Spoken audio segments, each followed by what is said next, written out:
Sadiq Khan, the mayor of London, the guy who's obsessed with virtual signalling, promised us that it's going to fix the transport networks in London. Unfortunately, his own trade unions are going against him. Now TfL and London Tube are going to have a lot of strikes over the next few months.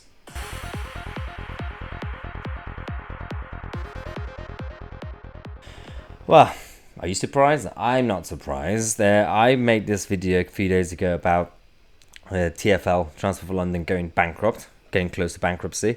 And I did respond to a lot of emails and comments saying, why are we talking about London? We don't care about London. And I said, unfortunately, you should care, because when this goes down, you have to pay with your tax money. You know, when London goes down, it's not just Londoners that pay. It's your tax money everywhere. Scotland, Wales, Northern Ireland, Manchester, Liverpool. You guys have to pay. And so you have to actually care about this idiot who's running our capital city.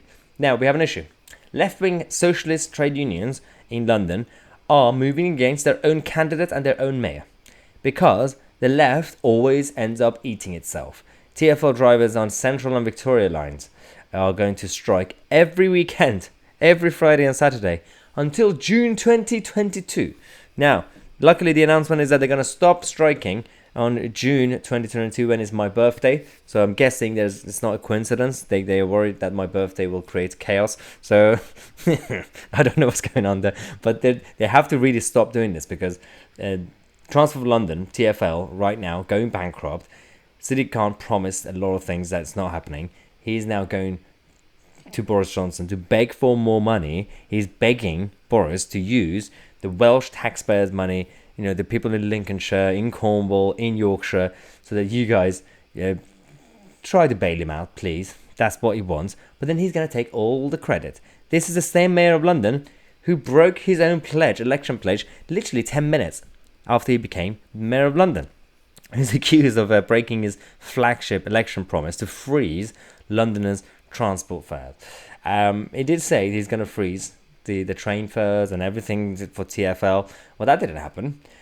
Now, over the last couple of years, things continue to get worse, and his PR team, who get a lot of money, they've been coming out to say, well, technically it's because of China and all the lockdown stuff. What about 2016? What about 2017, 2018, or 2019? You've been doing this for years. You've been breaking your election pledges, and you've been making things worse. You can see these are his manifestos. He did say he was going to freeze the fares. He was going to modernize the TfL. He was going to finish Crossrail. That hasn't happened. And for those of you who don't know, Crossrail is basically the HS2 version of London train, and it's not going well. And this is the guy who blamed everything on Donald Trump and Brexit. The reason London failed under him was because of Donald Trump and Brexit. Do you really believe that? I don't understand why people, we keep talking about in Scotland or Wales, that in Wales, the Welsh Labour Party, in Scotland, the SNP, keep winning by default because there's no visible opposition. It's mainly because the exposure for the incumbents are huge.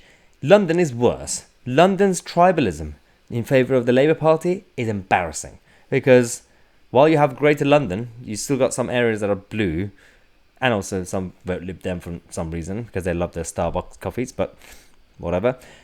There is a problem with the fact that London is not a Labour city.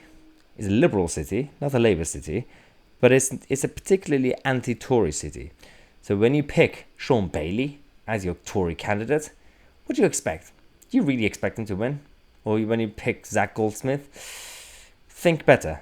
Tory HQ needs to realise how to win London. It's not rocket science, but it is a lot more complicated than when you just pick someone because of their skin colour and because, they were hanging around council states. So yeah, Londoners are gonna love a Tory candidate just because he was growing up in a council state.